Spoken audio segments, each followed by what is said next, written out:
یوں ہی کوئی مل گیا تھا۔ از قلم فرحت نشاط مصطفیٰ۔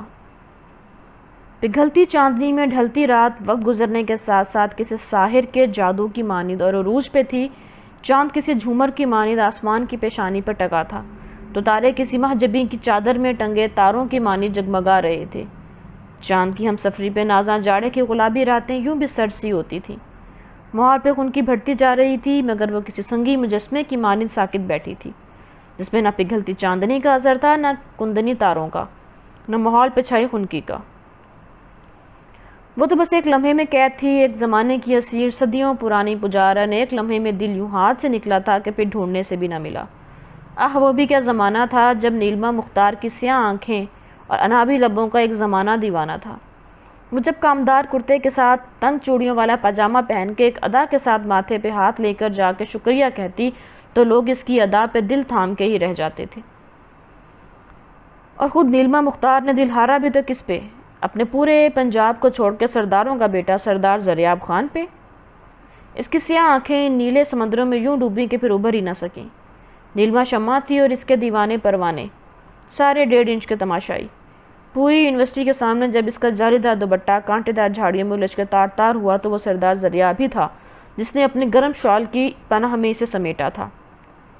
آپ موتی ہیں اور موتی سیپ میں ہی اچھا لگتا ہے، اس نے پہلی بار سردار زریاب کو بولتے سنا تھا اور پھر سالوں تک یہ صدا اپنے دھیان کے پردے پہ امر کر لی تھی۔ اس دن کے بعد سے سب نے نیلما کو چادر کے حصار میں ہی دیکھا تھا۔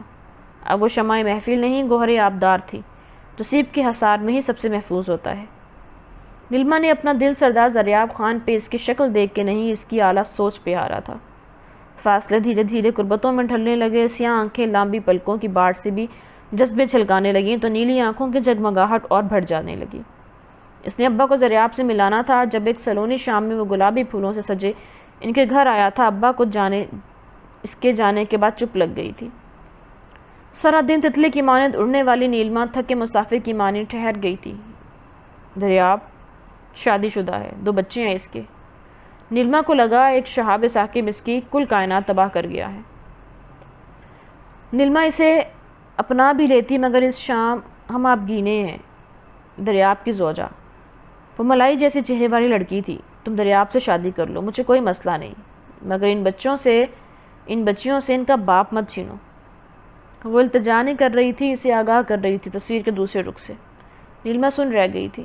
وہ عورت اسے اپنا شوہر دے رہی تھی مگر ان بچیوں سے ان کا باپ نہ چھیننے کی التجا بھی کر رہی تھی۔ دریاب سے اسے لاکھ محبت سہی اور لاکھ وہ یہ سوچتی کہ وہ سوتیلی ماں والا برتاؤ نہیں کرے گی، مگر وہ خود سے بھی واقف تھی، اسے شراکت برداشت نہیں تھی، عادت ہی نہیں تھی۔ ہر چیز جیسے مکمل ملی تھی بچپن سے آج تک، اور اب زندگی کے اس موڑ پہ وہ سوچ بھی نہیں سکتی تھی کہ وہ ایک ایسے شخص کا انتخاب کرے جو پہلے سے بہت سے حصوں میں بٹا تھا۔